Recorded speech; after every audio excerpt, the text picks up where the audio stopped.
अस्सलामुअलैकुम ख़वातीन और हज़रात, मैं हूँ नाइला शुजा और आप देख रहे हैं Rise and Shine with Berry University. Today is a very special day because we're going to be celebrating Pakistan Day resolution. And Pakistan is my home, it's your home, it's our home. And we need to work together to progress. And we are so lucky to have a country that allows us the opportunity to progress and grow and develop as not only individuals but as the citizens of Pakistan. And today, that is why we're here to celebrate 3 young Berrians who have managed to make not only the university's name proud, but also Pakistan's name proud. Ladies and gentlemen, I would love for you to all meet Miss Momina, Mr. Sharoz, and Mr. Waleed. Assalamu alaikum. Welcome. आप लोग कैसे हैं? बिल्कुल ठीक है। अल्लाह का शुक्र है। चलिए, let's talk a little about your project. ये आइडिया कैसे क्रिएट हुआ और फिर आप लोगों ने कैसे इम्प्लीमेंट किया और फिर आप लोगों को ये नेशनल पुलिस समिट के बारे में कैसे पता चला, and how did you guys win this award और अचीवमेंट? ओके, स्टार्ट मतलब आइडिया कहाँ से? आइडिया कहाँ से? ओके, हमारा था final year project as we are in 8th semester. तो अब हमें प्रोजेक्ट लेना था, तो हमने बहुत से आइडियाज़ एक दिन बैठे, हमने कहा चलो यार आइडियाज़ देखते हैं, लाइक है क्या मार्केट में, क्या है। तो सब चीज़ों पे काम हो रहा है, हर चीज़ चल रही है। फिर हम बैठे हुए तो हमें मतलब एक आइडिया है यार कि चलो लाइट से कुछ कर लेते हैं, क्योंकि एनर्जी आजकल जो है मार्केट में बहुत ज़्यादा इन्वॉल्व हो रही है जिसको हम लेके चल रहे हैं। तो फिर हमने लाइक रिसर्च पेपर्स पढ़ना शुरू किए और उसके बाद वी कम टू पॉइंट कि यार लाइफाई करते हैं। बेसिकली ये 5G का पार्ट है, लाइट फिडेलिटी। लाइट के जरिए डाटा ट्रांसफ़र हो रहा है। Like no internet, no wifi, nothing, only light. Oh wow, okay, that's completely over my head, but it sounds very interesting. Tell me more. Basically हमने एक prototype design किया है। एक हमारे पास है ट्रांसमीटर, एक हमने डिज़ाइन किया रिसीवर। अब हमने उसके अंदर ऐसा मैकेनिज़्म हमने लाइट यूज़ किया कि हम यहाँ से ट्रांसमीटर साइड से जो भी डेटा हम सेंड करें in the form for example कोई भी नेम हो, कोई भी मैसेज हो लाइक 8000 वर्ड्स ही क्यों ना हो, वो भी ट्रांसमिट हो जाएंगे विदिन अ seconds, 10 seconds, within 10 seconds. Like huge data अगर हो तो वो 10 सेकंड्स। बेसिकली हम यूज़ कर रहे हैं लाइट फास्ट, बहुत फास्ट है लाइट। मतलब इसकी इतनी फास्ट है कि मतलब ह्यूमन आई भी इसे रिकॉग्नाइज नहीं करती कि 1 सेकंड में कितनी दफ़ा ब्लिंक हो रही है। तो हमने यही कॉन्सेप्ट यूज़ किया कि वाई नॉट कि हम एक ऐसी चीज़ करें कि मतलब जो बिल्कुल नहीं हो, बिल्कुल एक नई चीज़ हो, हम इसके ऊपर जाएं। तो फिर हमने मतलब लाइट को ही यूज़ किया कि लाइट के उस मैकेनिज्म को हमने समझा, मीडियम बना लेते हैं, इसी को हम मीडियम बनाएं कि कोई भी हम जो डेटा टाइप करें, either person is sitting 15 metres away, वो भी रिसीव कर लेगा, वो भी रिसीव करे। और ये चीज़ पॉसिबल हुई है, हमने ये चीज़ बनाई है, ये हमने प्रॉपर टेस्ट किया है इसे। और यही चीज़ हमें बिजनेस इंक्यूबेशन सेंटर में हम आए हैं, हमने इनको बताया तो इन्होंने कहा कि आप अपने प्रोजेक्ट को आगे लेकर जाएं। नेशनल पुलिस समिट हो रहा है। बेसिकली नेशनल पुलिस समिट में ये था कि आप पुलिस में क्या इनोवेशन ला सकते हैं। उन्होंने कहा आप पुलिस में क्या इनोवेशन थी, तो उधर ये हुआ कि उन्होंने हमें कहा कि आप कोई भी ऐसी चीज़ बनाएं मतलब जो हमारे डिपार्टमेंट में इनोवेशन लाए। तो फिर हमने ये सोचा कि हमारा प्रोजेक्ट ही ऐसा है, because light is everywhere, every department we use light. तो हमने वहाँ पर जाकर ये बताया कि लाइट हर जगह पर यूज़ हो रही है। तो अगर हम आपके इन्हीं ऑफिसेस के अंदर यही कम्युनिकेशन सिस्टम इम्प्लीमेंट करें, basically we are using wifi. Sometime जब बहुत ज़्यादा लोग इकट्ठे हो जाते हैं तो हमारे पास बहुत ज़्यादा इश्यूज आते हैं कि बैंडविड्थ इशू आ गया, कनेक्टिविटी नहीं है, ये कि ब्लॉकेज हो जाती है, जैमर्स लग जाते हैं, जिसके बाद हम कम्युनिकेट नहीं कर सकते लोगों के साथ कि लाइक उधर क्या हो रहा है, इधर क्या हो रहा है। लेकिन लाइट तो होती है तो और लाइट के थ्रू हम फिर अपना जो है ना जितना हमने कम्युनिकेट करना है वो लाइट को मीडियम बना के करना है। Oh wow, okay.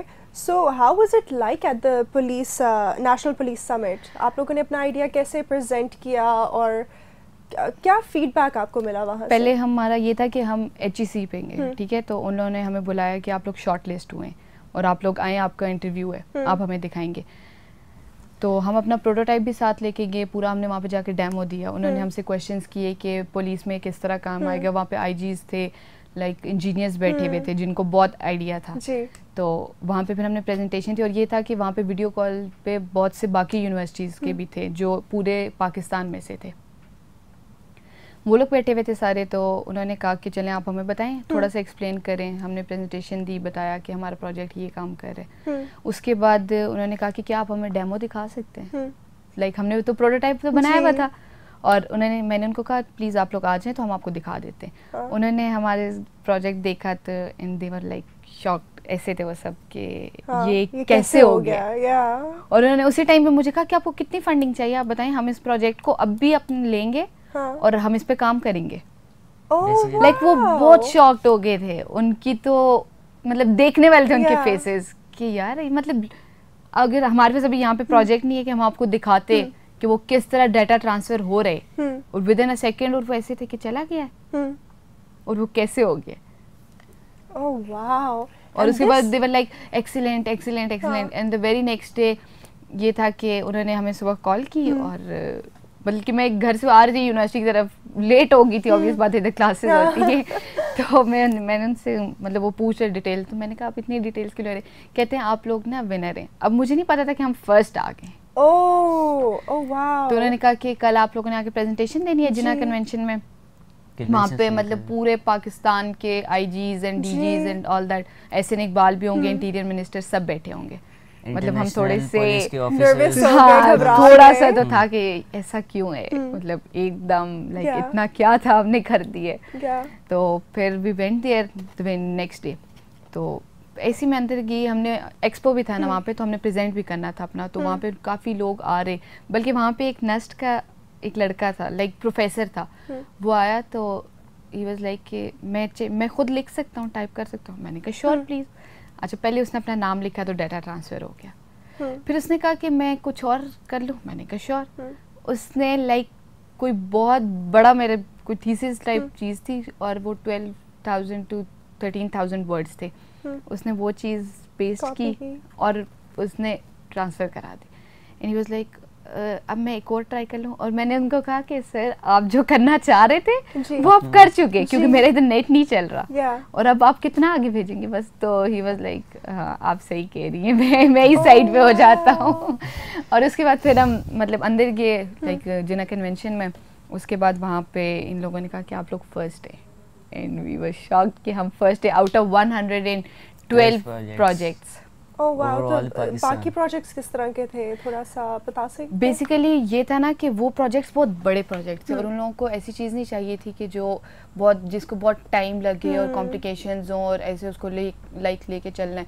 अब एक नेस्ट वालों ने एक प्रोजेक्ट दिया था जो फेशियल एक्सप्रेशंस पे था, लेकिन वो बहुत बड़ा प्रोजेक्ट था, और हमारा एक सिर्फ लाइट चाहिए है ना जी। तो बेसिकली उनको जो प्रोजेक्ट्स चाहिए थे वो बहुत छोटे माइनर प्रोजेक्ट्स चाहिए। बेसिकली इनका फोकस था कि ऐसी चीज हो जो चीप भी हो, मतलब अफोर्डेबल हो, अफोर्डेबल हो। बेसिकली उधर जितने प्रोजेक्ट्स थे मतलब उनके ऊपर जहाँ तो 1-1 करोड़ रुपया वो इन्वेस्टमेंट कर रहे हैं। हमारी एक ऐसी चीज़ है मतलब हम 50,000 भी इस पे इन्वेस्ट करें तो हम फॉर एग्जांपल एक कॉरिडोर को हम कवर कर सकते हैं आराम से। मतलब ये ऐसी डिवाइस है, इसे आराम से कोई भी कंपनी क्लेम कर सकती है कि हम आपको स्पॉन्सर कर रहे हैं। हमें वहाँ पे HEC में भी टीचर्स ने यही बोला है कि मतलब वो CSS थे वो बंदे, उन्होंने यही बोला है अगर हम आपको स्पॉन्सर करना चाहें तो हम आपको कर सकते हैं।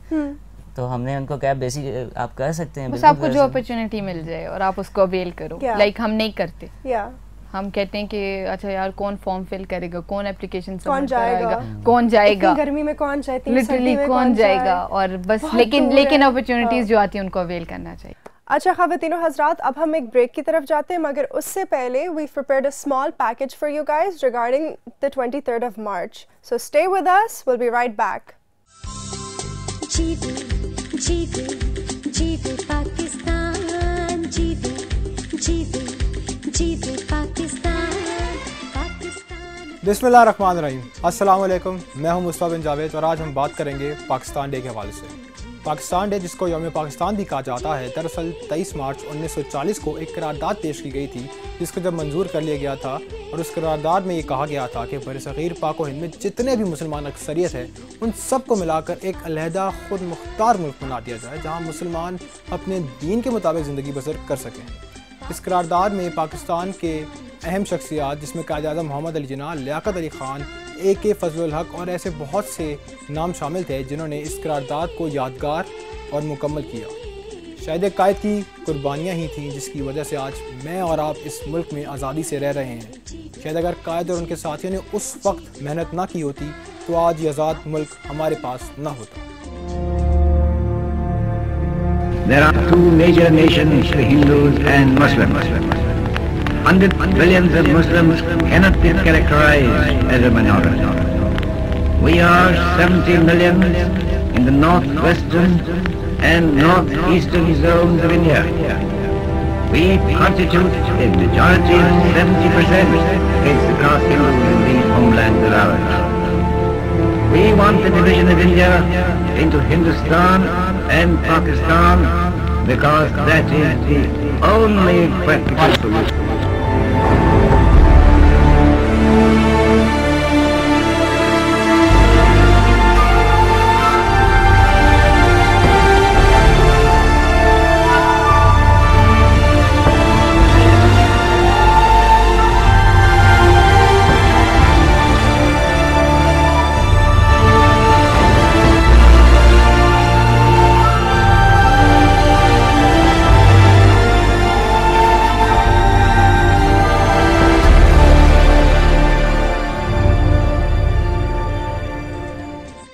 अगर बात करें कि इस दिन को हम मनाते किस तरह हैं, तो इस दिन बच्चे घरों में चिरागां करते हैं, छतों पर झंडे लहराते हैं, इसके अलावा झंडियाँ भी लगाई जाती हैं, साथ ही साथ मिठाइयाँ भी तकसीम होती हैं और कुछ लोग तो केक भी काटते हैं।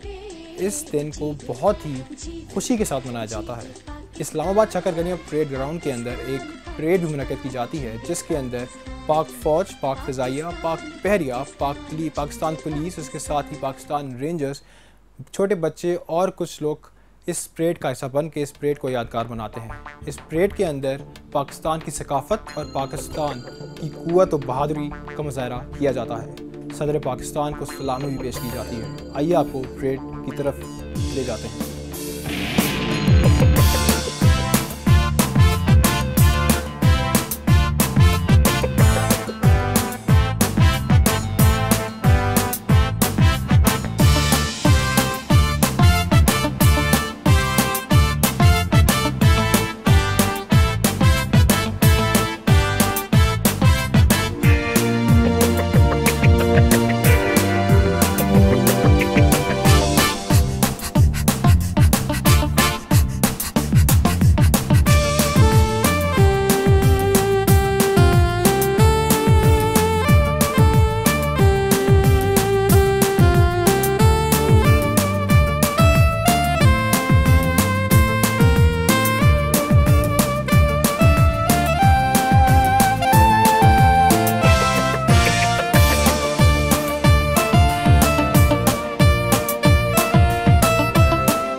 Ladies and gentlemen, the aircraft is now performing a loop.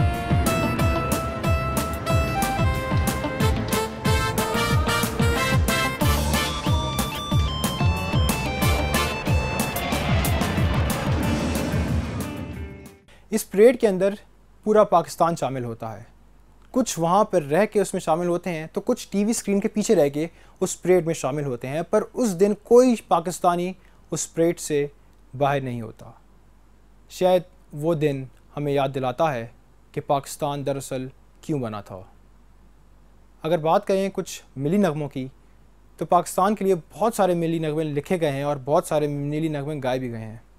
उनमें से एक हमने आपके लिए बहुत ही खूबसूरत सा मिली नगमा ढूंढ के रखा है जो कि उस्ताद नुसरत फ़तेह अली खान साहब की आवाज़ में है। आपको वो सुनाते हैं।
मोहब्बत अमन है और अमन का पैगाम पाकिस्तान। जी हाँ, पाकिस्तान एक अमन पसंद मुल्क है। इस परेड का और इस तमाम पाकिस्तान डे का हरगिज़ मतलब किसी और को दिखाना नहीं होता कि हम जंग पसंद या शर पसंद मुल्क हैं, बल्कि इसका मकसद सिर्फ इतना होता है कि हम लोगों को दिखा सकें कि हम एक बहादुर और एक पुरवकार कौम हैं जो कि अपनी गैरत पर कभी कोई अना नहीं आने देती। चाहते हुए मैं सिर्फ आपसे इतना ही कहना चाहूँगा कि जहाँ भी रहिए अपना ख्याल रखिए, पर उसके साथ साथ इस मुल्क का बहुत ख्याल रखिए, क्योंकि अगर पाकिस्तान है ना तो मैं और आप हैं, और अगर पाकिस्तान नहीं है तो कुछ भी नहीं है, क्योंकि पाकिस्तान है तो सब है, वरना कुछ भी नहीं है। चाहते जाते आपको पाकिस्तान की सैर करवाएंगे और दिखाते हैं आपको कि हम इस पाकिस्तान से इतना प्यार क्यों करते हैं। आखिर वजह क्या है इस पाकिस्तान से प्यार करने की, वो वजह आप खुद देखिए।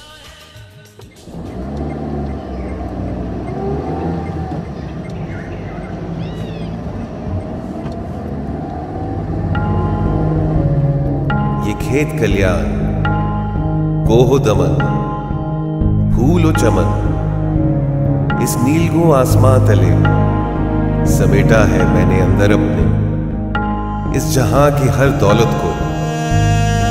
मैं हूं अर्ज़ Pakistan.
we're back, ladies and gentlemen.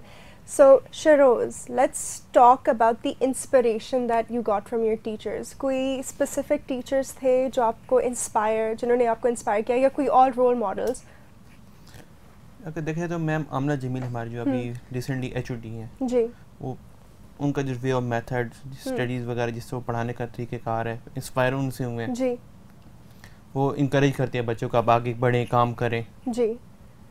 तो आपके कोई और रोल मॉडल्स जो सेलिब्रिटीज़ हों, जैसे इलॉन मस्क है और स्टीफन हॉकिंग और someone inspiring that you might have looked up to? नहीं वो celebrity basically my mother is my That's so sweet. And आपका वलीद? एंड बेसिकली पेरेंट्स को ही क्रेडिट जाता है जो मतलब हमें इस जगह पर लेकर आए. ये सब उन्हीं की दुआओं का नतीजा है कि हम आज इस जगह पर खड़े हैं.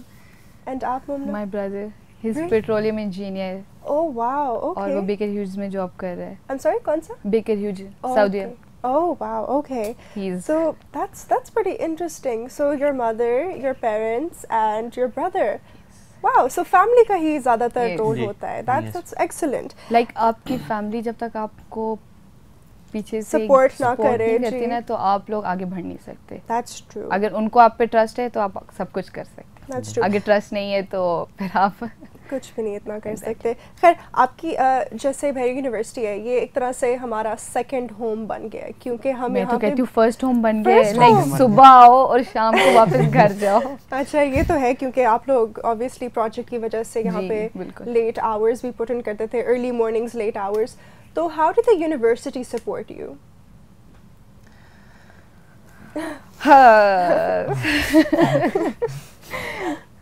यूनिवर्सिटी सपोर्ट वेल इस प्रोजेक्ट से अगर हम रिलेटेड बात करते हैं तो हमें इंक्यूबेशन सेंटर वालों ने बहुत सपोर्ट किया. सही. लाइक हम लोग बैठे हुए अपना काम कर रहे थे कि बस सुपरवाइज़र को दिखाना है और काम ख़त्म करें.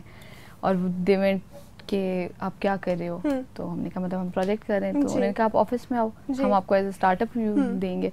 और उन्होंने हमारे बहुत हेल्प किया. लाइक अली कासिम, मेहरुल हसन, हसीब, इन सब ये 3 बंदे हैं जिन्होंने हमें बहुत सपोर्ट किया.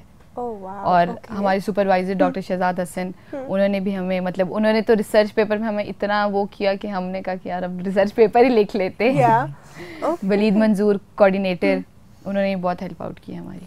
तो आपको आपके जो डिपार्टमेंट है उसमें do you think that other skills are necessary? For example management, people, public dealing, public speaking, इस तरह के स्किल्स आपको सिखाए जाते हैं? And do you think that they are important? Well important तो है, लेकिन हमारा जो डिपार्टमेंट है वो है कंप्यूटर इंजीनियरिंग. जी. तो हम ये होता है कि हमारा सॉफ्टवेयर रिलेटेड, हार्डवेयर रिलेटेड, हम उसी पे काम करते जी. हैं. लाइक पर्सनल स्किल्स हमें इतने नहीं सिखाए जाते. सही. लाइक हमारा अगर एक चैप्टर भी है ना इंजीनियरिंग एथिक्स, जी. तो वो लास्ट सेमेस्टर में है. Like oh. 7th सेमेस्टर में हमें नहीं पता होता कि जी. एथिक्स भी क्या है. तो बस वो हम एक अपना जो डेवलप कर रहे होते हैं आई वो थिंक ये आपको फर्स्ट सेमेस्टर में सिखाना चाहिए. Exactly. एंड देन या फिर सारे एथिक्स लेके चले आगे 8th हाँ. सेमेस्टर लाइक तक. ये ना मेरे फादर हमेशा कहते हैं कि बस जब से यूनिवर्सिटी की हो ना तो तुम मतलब ये है वो है इस तरह की बातें. तो तुम लोगों को कोई एथिक्स का कोई कोर्स नहीं है और ये और अब लास्ट सेमेस्टर में तो मैंने उनको कहा बाबा एथिक्स का कोर्स आ गया. आप कुछ कहना चाह रहे थे? मैं यही कहना चाह रहा था मतलब हमारे डिपार्टमेंट में बेसिकली सेशंस अगर होते भी हैं तो वो टेक्नोलॉजी से रिलेटेड, कोई एंड्रॉयड डेवलपर, मतलब इस तरह के सेशंस होते रहते हैं. जी. बेसिकली हम Personal IEEE के साथ भी अच्छा. मैं काम कर रहा हूँ. तो एज अ डायरेक्टर लॉजिस्टिक, तो जितने इवेंट्स होते हैं उसके अंदर मुझे पता है मतलब ज़्यादातर CS चैप्टर का जो है फोकस वो यही होता है कि कोई ना कोई नई टेक्नोलॉजी, कोई नया ग्राफिक डिज़ाइनर आ गया, हमारे पास एंड्रॉयड डेवलपर कोई है, तो इससे रिलेटेड हमारे डिपार्टमेंट में सेशंस होते हैं. और इसके अलावा अगर बाकी देखा जाए मैनेजमेंट, तो मैनेजमेंट पे ज़्यादा मतलब इतना फोकस नहीं है. शरोज आप कुछ कहना चाहेंगे इसके बारे में? जैसे अभी रोबोटिक्स से हमारे साथ एक ही टीचर थे, हालांकि रोबो क्लब बना हुआ है, लेकिन उनके रोबो के इतने टीचर्स नहीं अवेलेबल. इन्हीं मजीद हायर करनी चाहिए थी टीचर. एक सर अरसलान थे, लेकिन वो भी बिल्कुल शुरू में ही चले गए थे. उन्होंने बहुत मेहनत की थी भाई रोबोटिक क्लब आगे बढ़े. तो I think Pakistan is succeeding in terms of technology and international representation भी बहुत ज़्यादा है. तो आप लोग अब क्या करेंगे? What's your next step? Domestic तो आपने कॉन्कर कर लिया है, अब आपका इंटरनेशनल गोल क्या है? लेवल पे जाएंगे इंशाल्लाह। इंशाल्लाह। कोई आइडिया है? ये इसी आइडिया को इसे हम प्रोडक्ट में कन्वर्ट करेंगे आगे। अभी तो हमारा ये है कि हमने इसको सिर्फ वन वे करा है, लाइक हम ट्रांसमीटर से रिसीवर को भेज रहे हैं। अभी इसको हम बाई डायरेक्शनल कराएंगे, लाइक टू वे कम्युनिकेशन हो जाएगी। सेकेंडली हम वॉइस ट्रांसफर करेंगे, लाइक हम इसी को आगे लेके चलेंगे फ्यूचर प्लान में इंशाल्लाह।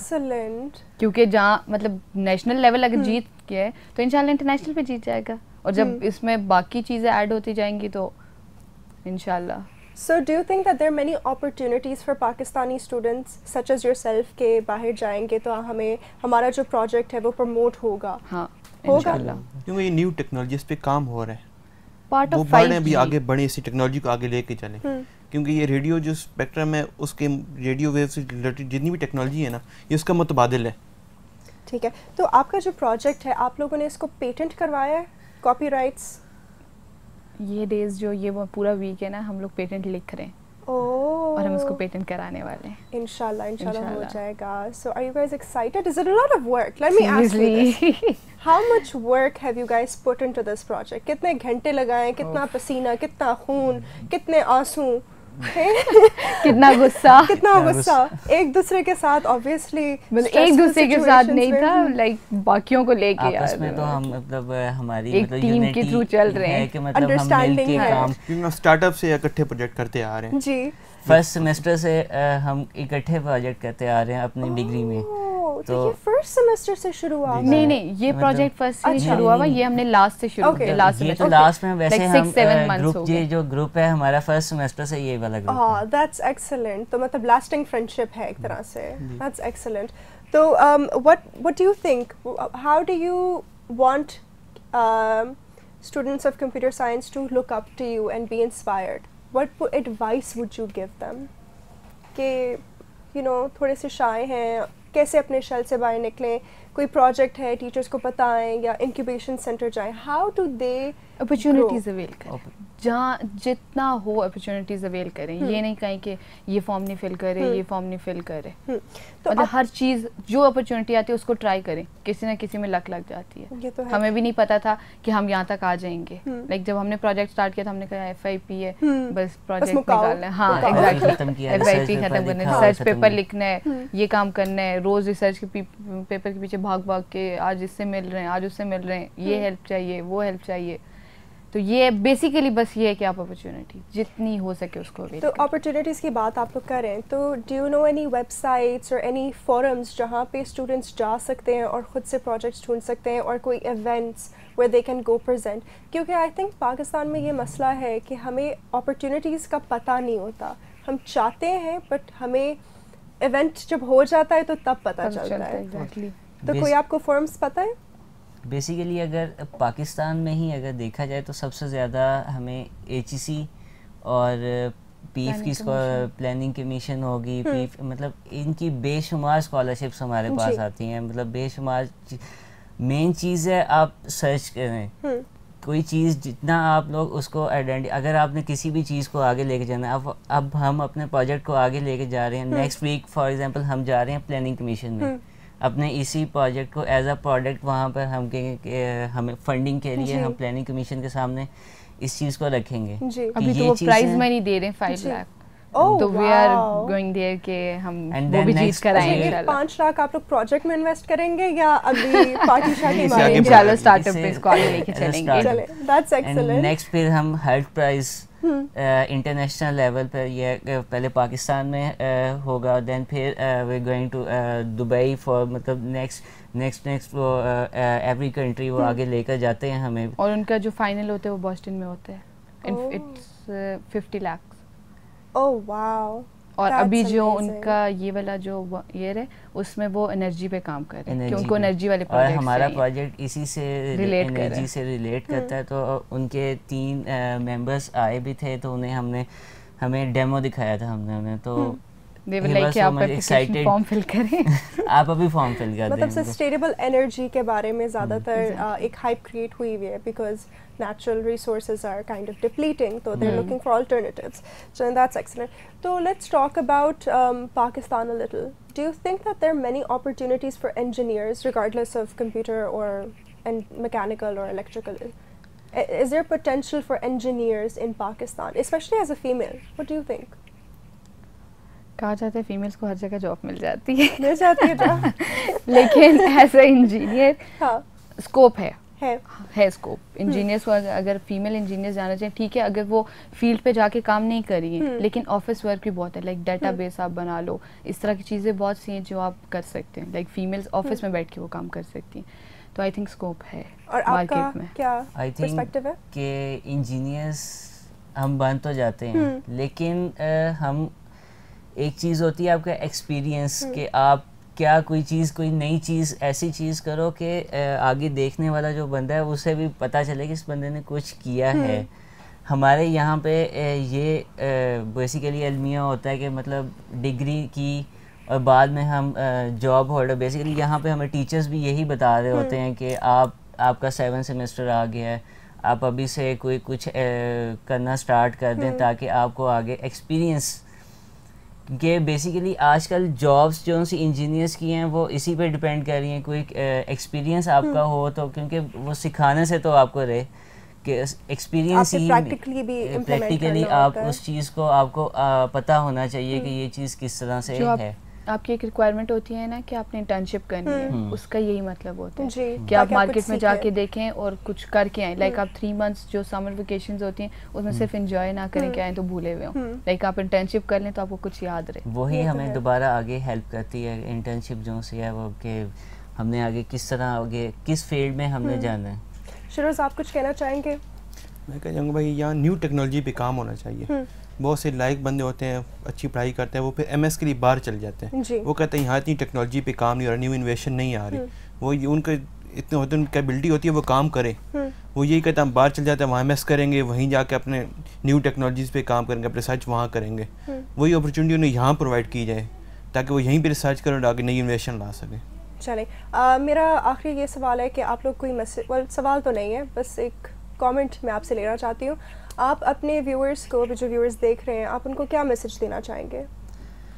शिरोज आपसे शुरू करते हैं। न्यू अपॉर्चुनिटीज़ अवेल करें, डिफरेंट आइडियाज़ लाएं, उन पे काम करें और ज़्यादा से ज़्यादा उस पर मेहनत करें, हार्ड वर्क। ठीक है, हार्ड वर्क। बेसिकली कोई भी नई चीज़ है उसे मतलब एज अ ये ना समझें कि मतलब ये आज आपने कर ली है और इसे हमने यहाँ पर ही छोड़ दिया, मतलब उसे इस तरह लेकर आगे चलें कि मतलब उसे दूसरे को भी किसी को फ़ायदा हो, आपकी कंट्री को इंस्पायर हो आपसे, इंस्पायर हो, आपकी कंट्री को उससे कोई फ़ायदा हो, अपनी कंट्री को साथ लेकर चलें, अपने आप को इतना काबिल करें कि आप एक ऐसे लेवल पे पहुँच जाए, मतलब लोग आपको अप्रिशिएट करें कि मतलब आपने कुछ किया है और इससे आप ही से इंस्पायर हो गए, फिर कोई आपको देख के करे, जैसे हमारे क्लासमेट्स हैं फॉर एग्जांपल जिससे हैं वो हमें ही देखकर अब उनको भी इंस्पिरेशन आ गई है कि हमें भी बताओ आप लोगों ने किस तरह किया है। बेसिकली ये एक चीज़ होनी चाहिए हमारे हर डिपार्टमेंट में कि मतलब स्टूडेंट्स को मोटिवेट किया जाए। ठीक, और मोमना आप कुछ कहना चाहें? खुद पे ट्रस्ट रखना चाहिए कि आप कुछ कर सकते हो, ठीक, और चेकलिस्ट बनाना चाहिए, अपने गोल्स बनाने चाहिए लाइफ में कि आपकी लाइफ का एम क्या है। ठीक, तो hard work, inspiration and trust in yourself. Yes. What an excellent message. Thank you so much for joining me today.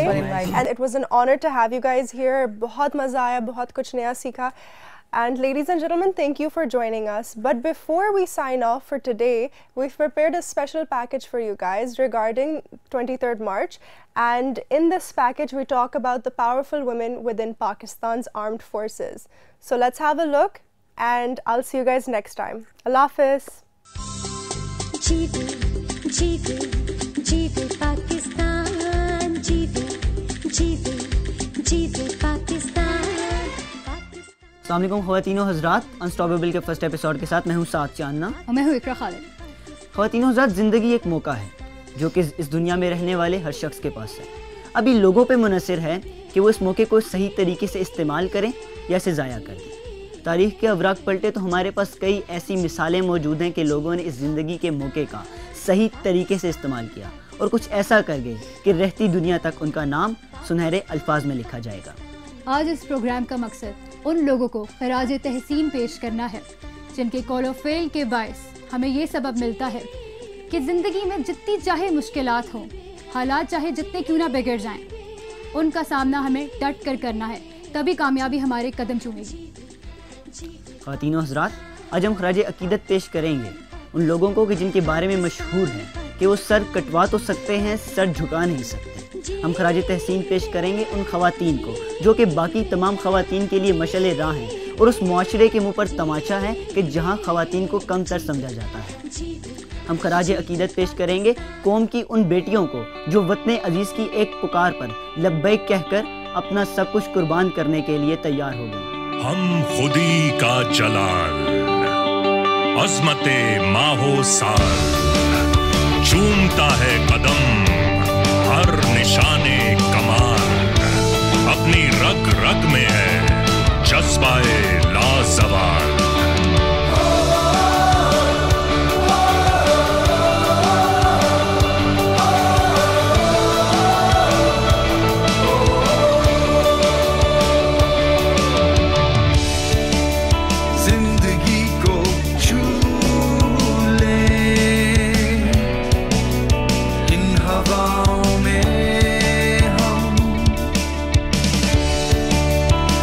खुशी को छू ले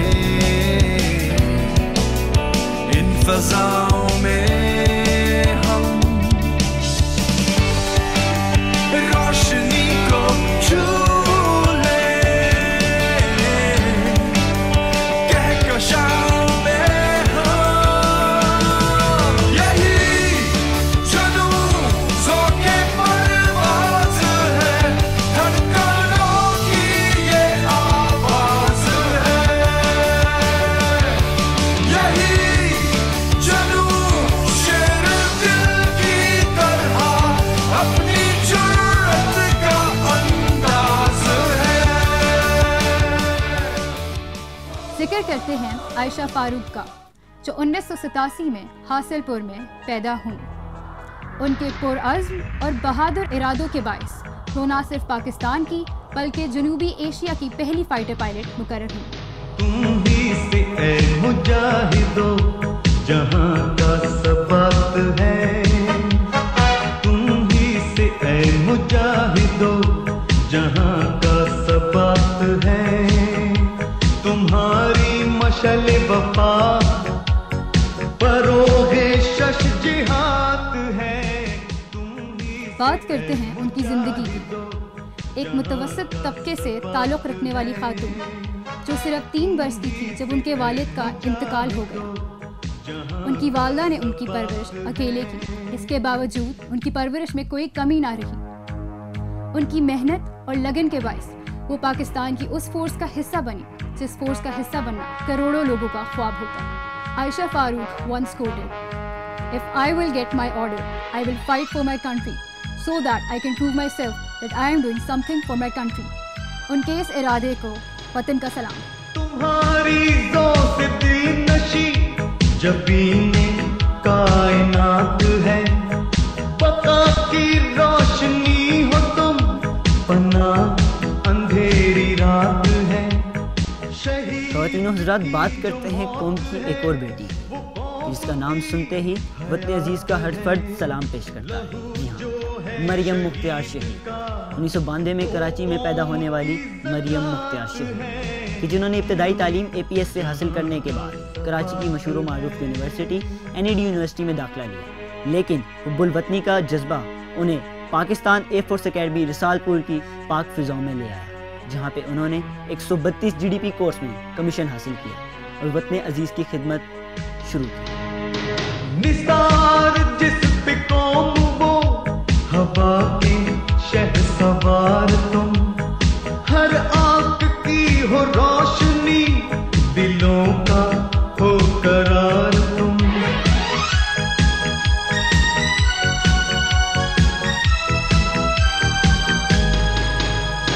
वफाओ एहतरामे दीने हक के दोस्तदार तुम,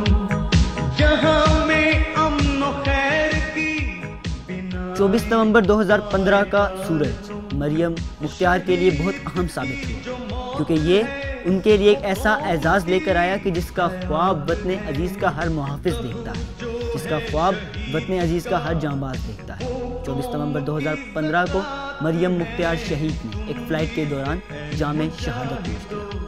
जहाँ का सबाक है तुम ही से ऐ मुजाहिदो, जहाँ का सबाक है।